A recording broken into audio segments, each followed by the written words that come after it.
In the midst of Studio 5 at Cinecittà, a long-haired figure appears to be in prayer. He is the actor Jim Caviezel, awaiting his cue to enter Gethsemane. In moments as Jesus, he will be arrested for the opening shot of The Passion.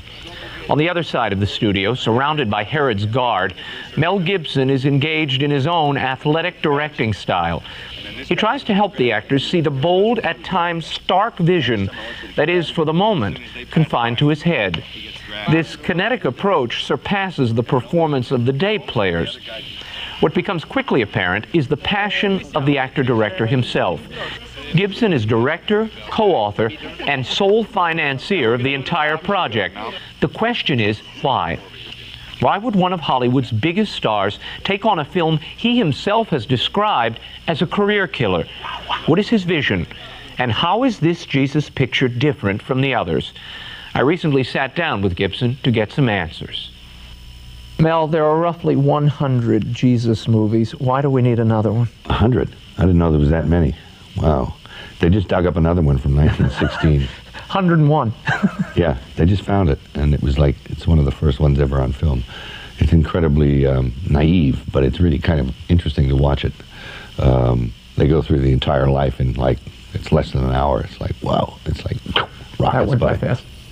I don't think it's ever been told as it should be. I don't think it's ever been adhered to in the way. In what way?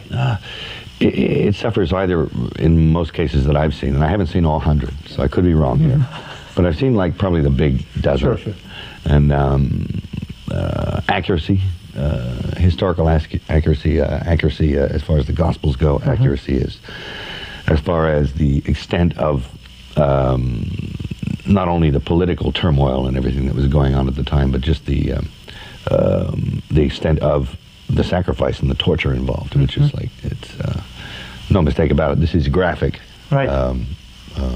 And I would never even recommend that anyone under the age of 12 go and see it, because it's hard. Right. But you know, anybody that does go and see it and sits through it, I think, and my aim is to profoundly change people with it. Yeah, that's my question. Why restrict yourself to just the last 12 hours? Because that's the kind of pinnacle of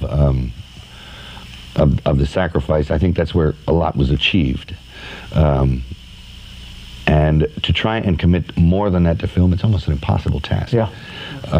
But to focus on the high point, or the low point, if you like, of leading up to the climax of the whole thing, where it all just happens. I think also I can feed back into previous scenes. You know, there's flashbacks to little pieces of scenes that suggest and remind people who are familiar with the material, if you can call it that, exactly, you know, where it all came from. And what this all really means. It sort of underscores, I read the script, there's a lot of attention to the Last Supper as you go along. Why visually cast it in that way? Well, I wanted to juxtapose the sacrifice of the cross with the sacrifice of the altar, which is the same thing. And just kind of demonstrate that. Yeah.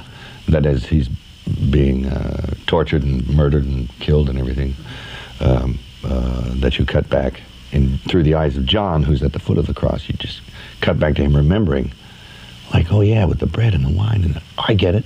So that the penny drops for him at that point. Now, I don't know whether the penny did drop for him at that point or not, but I think he was a pretty smart guy, and maybe it did. Hollywood rolls out the red carpet, and to be honest, they produce great little fluff pieces. This is not receiving that sort of acclaim. They're saying the strangest Hollywood project to come along in years. Why the icy reception? Why that weird suspicion? Well, it's not done in a language that they understand, and it's dealing with material that could be dangerous. It's dangerous material. You're talking about the single event that probably influenced civilization as we know it now.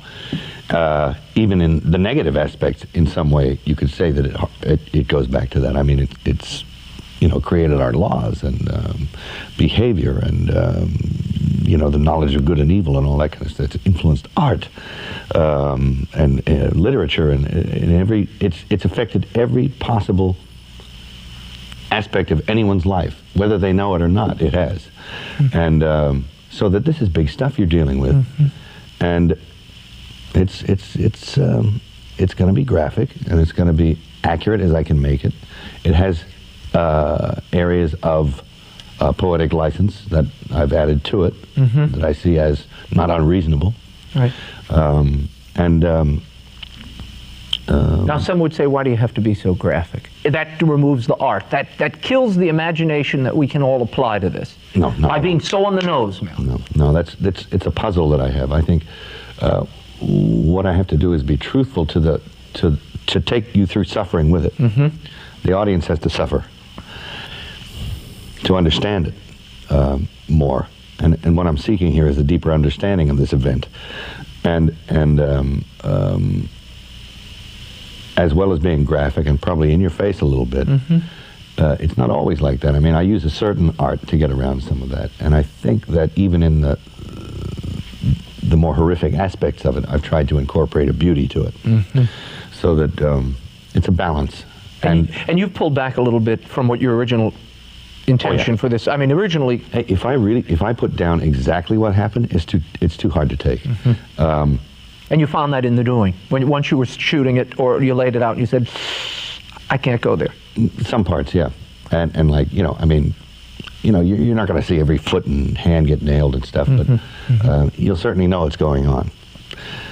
You won't see every hit of the whip, but you'll know it's happening. Do you think some of the, and there have been those, perhaps quietly at this point, who say, Mel Gibson's totally crazy to do a project like this. What's he doing? A totally sort of earthbound point of view, it's just bad business decision. It's like, well, there's a lot of dough to throw at that. It's not even in the language we understand, and it's going to like repel a lot of people. What's the deal? But it's like childbirth. I mean, it's either got to whelp itself out, or I just got to do it. It's one of those things. And chips fall where they may, I mean, it's like, and that's a tough job. Tell me all about it. Yeah, really. It's like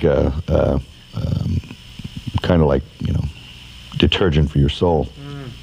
But, and just try and just get through this. But having engaged it like that, and having given such credence to things that are so intangible as the other realms of good and evil, I think it's really drawn the whole thing into focus, and we're all struggling over a piece of film.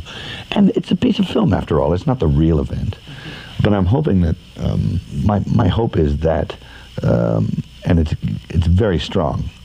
Even for me watching it, it's very strong. And I know how it's being put together. Like, when it's finally put together, it's going to be 10 times as strong. So that my hope is that anyone who goes in and can manage to stay through it and suffer through with it, they should be given like a little badge. I went to see, and I actually sat through the end reel, which is, it's necessary to keep it like 90 minutes, because it's just 2 hours of this is just, it'd make you go nuts. But that they're changed when they leave. I mean, I'm seeking that anyone who views it has a profound change.